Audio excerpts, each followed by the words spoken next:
Erica Young Wrights here with After College Transition. Welcome. I am so glad that you have tuned in. That tells me that you care about preparing students for life after college, or at least that you're curious. For those of you who don't know, as I said, Erica Young Wrights, and I, for the last 16 years, have been working with college students.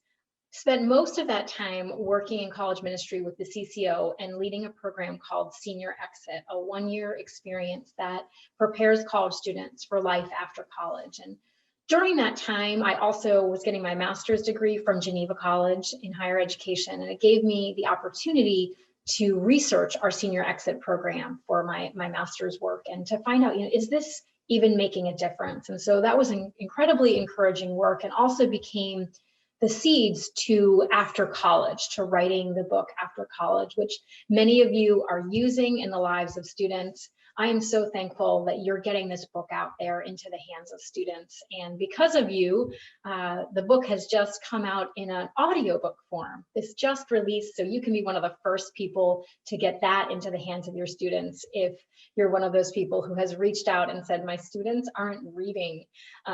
Is this going to be in an audio form? So because you reached out, IVP signed a contract with Christian Audio, and you can find that at Christian Audio. So be one of the first to get the audiobook. In the last few years, I have been working with people in your shoes, church leaders, college ministers, student affairs professionals, to make sure you're getting the proven training and resources to equip students to thrive after college. Hopefully you saw the PDF that I put out last week called The 5 Mistakes to Avoid when Equipping Students. So that's great if you are just getting started, or if you're trying to grow your efforts to the next level. If you didn't get the PDF, just pop onto the previous blog post and just click the button for the PDF, and I will get that right to your inbox. The last thing I talked about in the PDF, the last pitfall to avoid, is the failure to get started. And I want to talk about that for a moment. We've all been there, right? It's really easy to procrastinate and to put things off. And we've done this with health goals or writing goals, or so many things where we're like, I want to do this thing, but I just keep putting off the getting started. And so if that's you around some goals with your seniors or your current students, I want to invite you to make a commitment today that you are just going to get started. You're just going to try something, and put a note in the blog today, or send me an email that just says, I'm going to get something started, that thing I've been putting off that I want to do for my seniors, or this thing that I want to take to the next level. Just let me know that you've made a commitment today to get that thing started, because we start small and we build from there. And that's what I want to talk about today, is that transformation is possible for you and for your students. And sometimes we just need to be reminded that that transformation is possible, and that the little efforts we're doing right now, they do matter. Your work matters. If you just need to hear that today, your work matters. You may be feeling a little bit discouraged or isolated or lonely due to the conditions that we're all finding ourselves in. And maybe you're not sure that you are making a difference in the lives of students. Your work matters. It's been a crazy year, right? We just need to know that we're not alone in this, and our work matters, and that transformation is possible. My guess is that you are not where you want to be right now in terms of many things, but especially in terms of some of the goals that you have around reaching seniors. That maybe you have a vision of where you could be and you're not quite there. There's a gap, and we're all feeling that gap. We're all longing for more. But I'm here to tell you that transformation is possible, and I've seen it in my own life, and I've seen it with my students. Many years ago, when we started Senior Exit, we had no idea what we were doing. We were definitely building from the ground up and creating in the dark and messing things up. And we got started with a very, very humble beginning. It was a what's next luncheon, and we hosted it in late April. It was kind of like our, oh no, it's April, we should do something. And we gathered a lovely room of seniors and fed them well and decorated nicely and had them reflect and gave them encouragement. And it was a great event. In fact, it went really well. And we reflected on it saying, wow, there's so much more we want to do. Like, we didn't talk about nearly all the things we could possibly talk about. But guess what? Those seniors got more than the class before them. And it was the kickstart for us to say, we do want to do more. And so the following year, we did a series of monthly luncheons. We talked about a topic per month and hosted it right after church on Sundays. And it was a slow start. We didn't quite get the traction that we wanted to that year. And so we kind of ditched that and tried a retreat format. And that was really working well for a while. We met together once a month and again, addressed a topic that we really wanted to talk about. And that was working until it wasn't. And then that led us to move to a midweek workshop format, 2 nights a week, same content both nights. And that was our best version yet. And so every prototype led us to the next best version, which that transformation is possible for you. At our height, we had more students in our space than it could comfortably accommodate. And hundreds of students have gone through Senior Exit because of faithfulness over many years. It kind of built Exit into a household name where students would anticipate and wait till their senior year because they got to be a part of it. Most importantly, we were sending students out into the world prepared for that transition with the perspective and the practical tools they needed to navigate that faithfully during the transition and far beyond. And that's the hope, right? That's what we want, transformed students who are thriving in their transition and beyond. I recently caught up with one of our Senior Exit alums, DK, David Kim, we call him DK, and he's going to share with you some of his memories of how Exit made a difference. And I will say, he doesn't get into this a ton, but David did not have the smoothest journey out of college. In fact, many of our students won't. But this is the thing. Our work isn't about removing obstacles for students. I tell our students, if it goes more smoothly than you envision, give thanks. But if it doesn't, you're totally normal. That's part of it. But hopefully they have the tools to navigate those obstacles. One person likened our work to premarital counseling. You can't remove the challenges of that first year of marriage, but you can give people the expectation that this might happen. You can close the gap, right, between what they expect and what might actually happen. And you can give them tools to navigate the obstacles.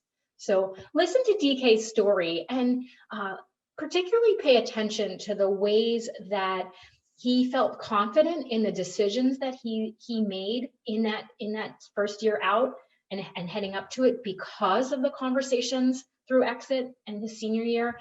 And those conversations changed his trajectory. And so that's the exciting part about intervening, even if it's just in your one-on-one conversations with students. So listen to DK. So David, you participated in what we called our Senior Exit program. Other people are doing other initiatives. What was the most helpful thing to you about participating in Senior Exit? Thanks for joining us. Yeah, no, I'm excited. And I think when I reflect back what you taught during my senior year in college, I think one of the biggest key takeaways I took was not only the importance of finding a church post-college and having that being a key decision in what I wanted to do in my life, but also how much I need to open my thoughts of, hey, the world is a lot different than your life, your 4 years in college. Like things are going to change. Your friend groups are going to change. Your financial circumstances is going to change significantly. But on top of that too, what are you doing in terms of your walk with the Lord that's corresponding with all those changes? And I think Senior Exit equipped me into analyzing, but also making me be more confident in the decisions I make. And on top of that, just the relationships that expanded off of that based on the decisions that Senior Exit provided for me. It's great. So how did your participation change your outlook and even your post-college trajectory, David? I think I know during the time of my senior year, I had 3 job offers. One was in Seattle, another was in Austin, Texas, and the third one was in Philadelphia. And so for me, what kind of played into that decision, both Seattle and Austin were going to pay me significantly more. And, it had, I'm not going to lie, it definitely had its benefits, had its perks. I probably would have found a great church in either of those two cities. But the fact that I had to reevaluate and figure out, okay, what's the most important? The dollar figures I'll be making in my lifetime, which I figured, hey, you know what? I'm young, I'm rambunctious, I could make that up for it. Or the value I'll get with moving into Philadelphia with a community group of people that I already know during my time at Penn State, but expanding on that with being invested in a relationship of the church in the area. And there's a comfort level of knowing, hey, these are my friends. I'll grow with them. And that is very much true. But now my friends have completely left. And I still hold on to a few of those friends that moved from here, but they've moved on with their lives. And so the question became, all right, what am I doing now that's not only furthering the kingdom, but it's helping me grow in the individual that I am? And going back to senior exit, I think a lot of, again, the tools and the skills that I've learned and just kind of reevaluating now as not only as a man, as a husband, but also just being outside of that worldview of being in college and then living my life post college. It gave me a better understanding of what decisions are best for the kingdom, but also best for the circumstances that could help further the gospel, also, but also support the individuals around me. Awesome. David, what would you say to a leader who's trying to get something started, maybe something like senior exit, or maybe they have something rolling, but they want to take that thing to the next level? How might you encourage or inspire a current leader right now? I think a lot of the times there's a sense of like there's a lot of optimism of wanting to get this completed, and maybe they fall short of that, or maybe they don't know the right skills or tools or some of the um, right words to say. And I don't think that's necessarily true. I think the biggest thing is the fact that if you can listen to each of the individual that's present and then try to understand and better assess the problems that they're facing, like you don't know the impact that that can have later on in their lives. And I could say that honestly with you, Erica, because I think one of the jobs that I was looking into was in Armonk, New York, which is kind of close to where you grew up. And then you were very honest with me about not only the area in terms of my spiritual growth, but you were just very, you were investing in me and you cared for me well, and saying, hey, like this is a, not saying you should not take that position or relocate to that area, but it is a difficult area to grow spiritually. And I really had to think about that and value if that was important to me or not. And I did.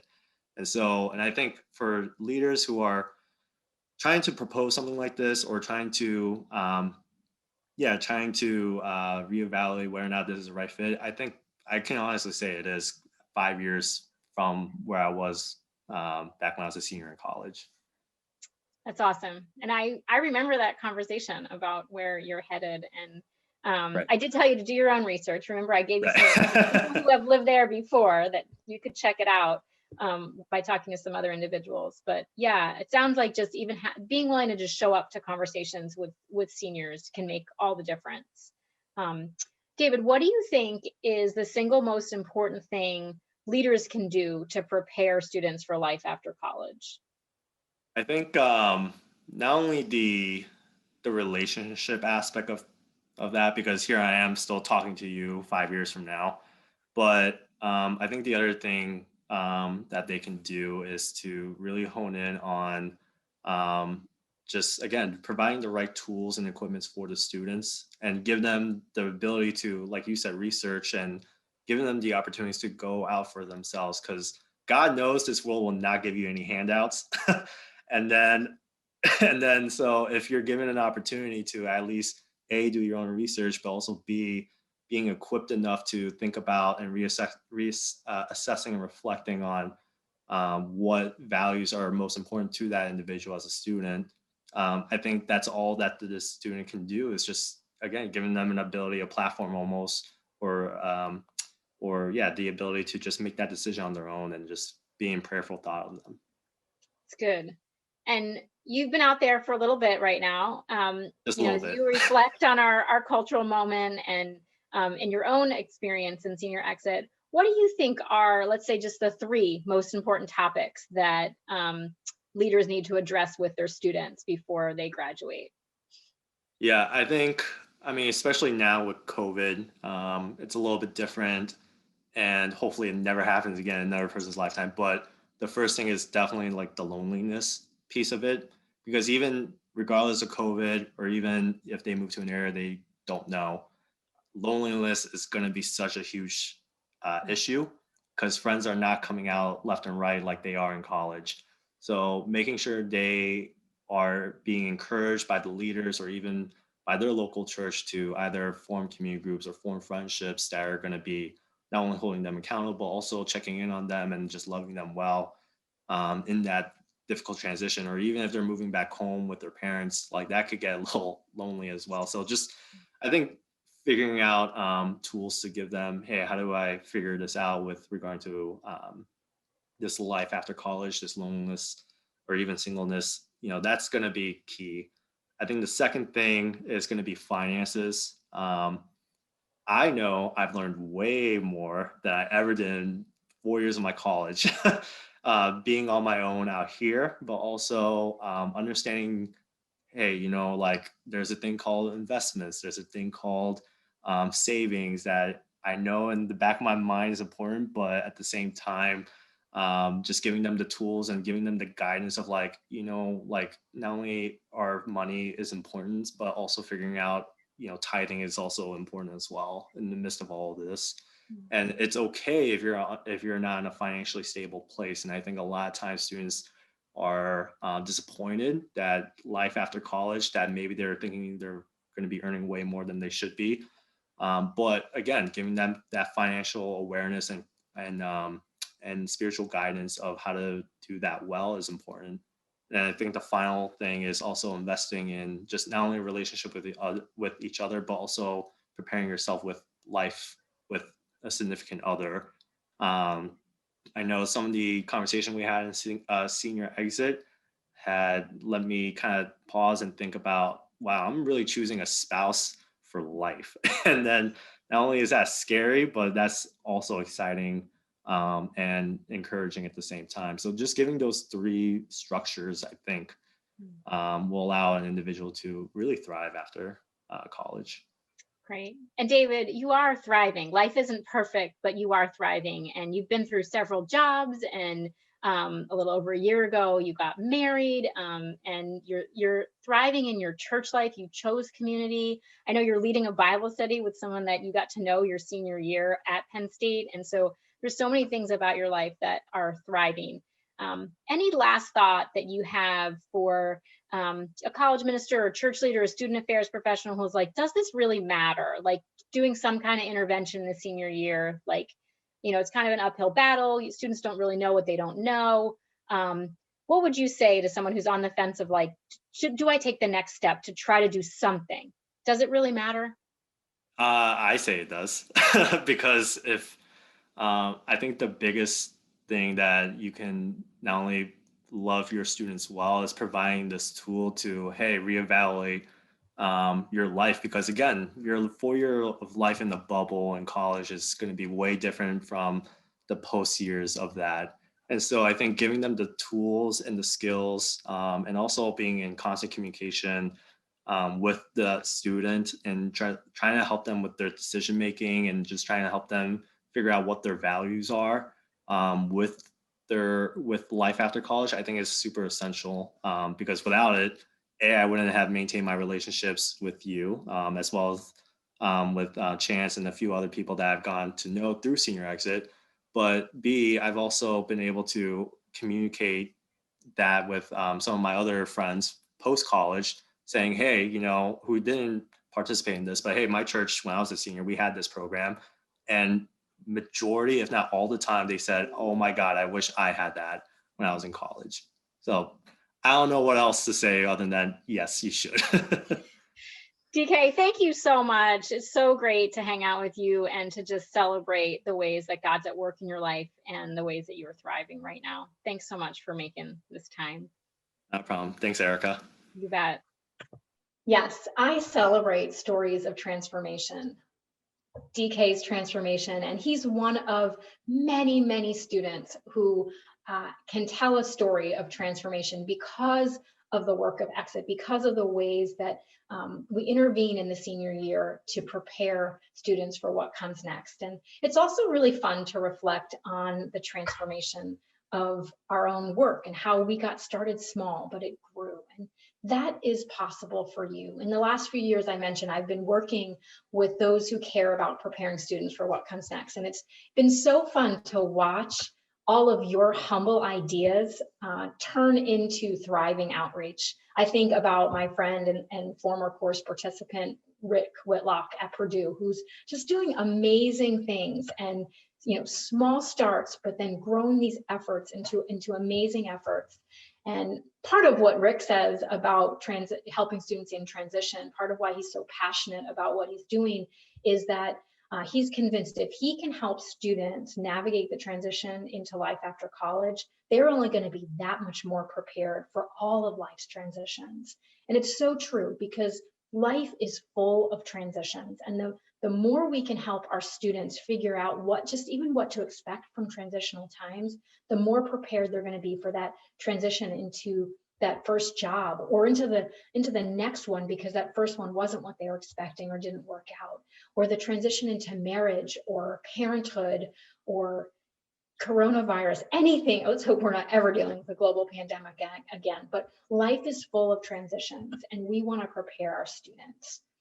So if you're sitting here looking at this and you're feeling like, oh, I wish I was doing more, and you're feeling guilty about that, or you're questioning, does my work matter? Or if you're uncertain, you want to do something, but you're not sure what to do or what questions to ask, hang in there. We can take some small steps together and bring your efforts to the next level. And that's what we're going to be talking about this week. So I hope that you tune in. The next time we get together, I'm going to talk about just some low-hanging things that you can do, either to get started or bring your thing to the next level. And later this week, I do want to kind of follow up on what DK said about the 3 most important things to address with seniors before they graduate. I'm going to share my thoughts on that. So I hope you'll tune in to the next video. If you don't yet subscribe to After College Transition updates, please click that button so that you don't miss out on anything. And I can't wait to see you on the next one. Thanks for the good work you're doing. It matters, and transformation is possible.